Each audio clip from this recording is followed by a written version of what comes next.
Ladies and gentlemen, on behalf of the American Chamber of Commerce and on my own behalf, it's our great pleasure to welcome you here again to the Thanksgiving lunch. Across the United States, today is a day for rest and a day for family. And I just want to wish all our American colleagues here in this room and in all our individual companies across the world a truly happy Thanksgiving. We've all watched with keen interest over the last weeks and months the recent presidential election in the United States. And I'd like to take this opportunity to congratulate President Obama on his re-election and to wish him well as he engages with the leaders of both parties on the issues that they share in common across the globe. A strong and a growing US economy is in all our interests. And we are also delighted that he will visit these shores again for the G8 summit next year. Minister Noonan, having been in government 3 times over the past 3 decades, you understand more than most the political challenges in making strategic economic decisions. Over the next 2 weeks, the government has to make difficult but very important decisions that impact on investment and on jobs. Framing Budget 2013, striking the myriad of economic, fiscal and political balances that are required to sustain the momentum of progress and recovery that Ireland is slowly seeing is challenging. But today, we at the American Chamber can tell you that American companies in Ireland are continuing to play a strong role in Ireland's economic and reputational recovery. More than 700 companies operate in Ireland to access European and global markets.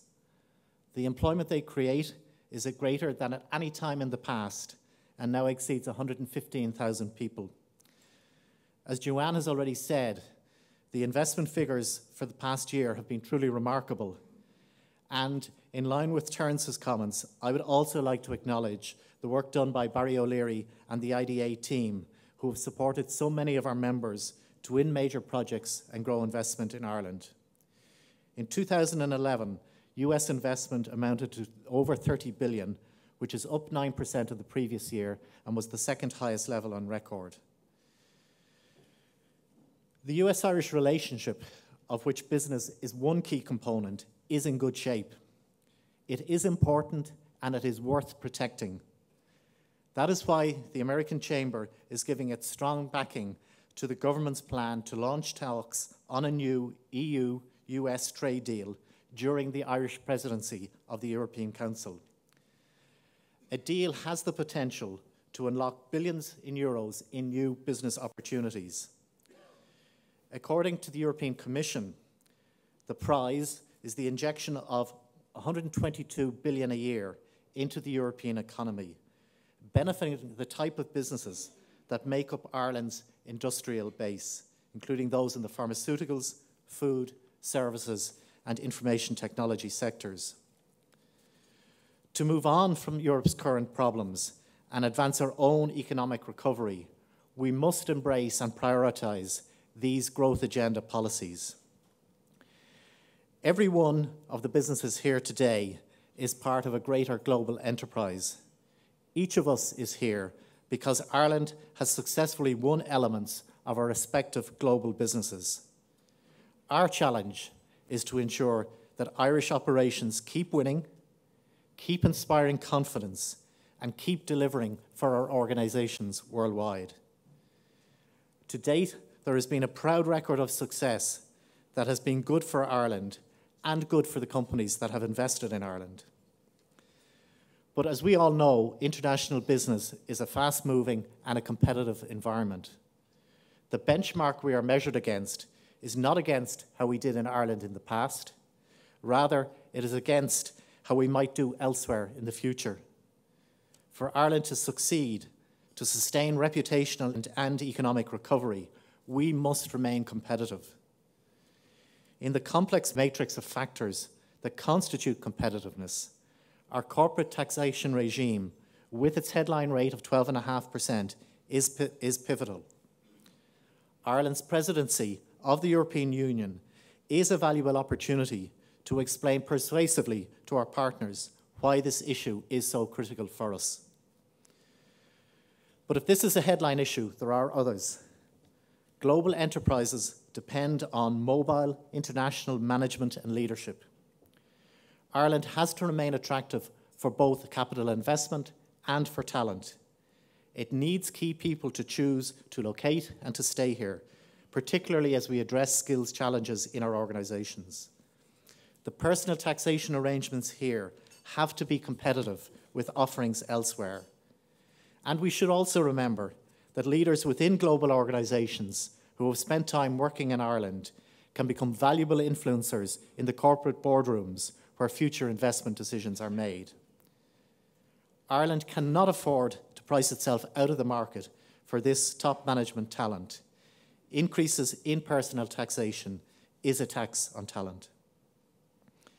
Getting the country back to work is a national priority, and foreign direct investment is delivering.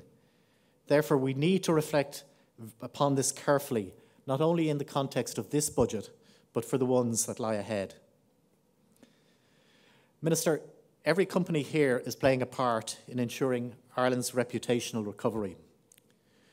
You and your colleagues in government are to be congratulated on lifting Ireland off the ropes and bringing us back into the ring. As a country and as a community, we have been through a great trauma. It would be foolish to say it is over. It certainly is not. But I think there is a deepening sense that we do have a way forward. The confidence that was so completely shattered is being rebuilt step by step. The American Chamber is a forum in which companies can come together, share experience, and pursue transparently a business agenda that is good for our companies and which by any benchmark is good for Ireland by encouraging new investment, new jobs and growth. As Joanna said, this event is the last major event of my presidency, and I would like to take this opportunity to thank my fellow board members for their unstinting support over the past year. I also want to thank Joanne Richardson and the American Chamber team. For a group small in numbers, you pack quite a punch. Your professionalism, your attention to detail, your passion for the success of the Chambers and its member companies is superb. You've been a real pleasure to work with, so thank you. I would also like to wish the incoming President, Peter Keegan, every success in the role.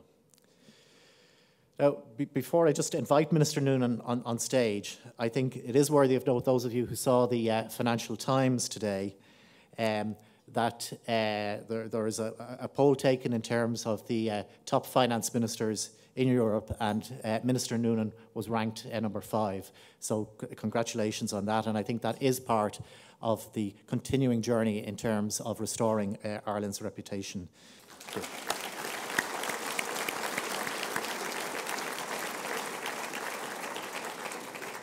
And now, Minister, it's my great honour to ask you to address the 2012 Thanksgiving lunch of the American Chamber of Commerce. Thank you.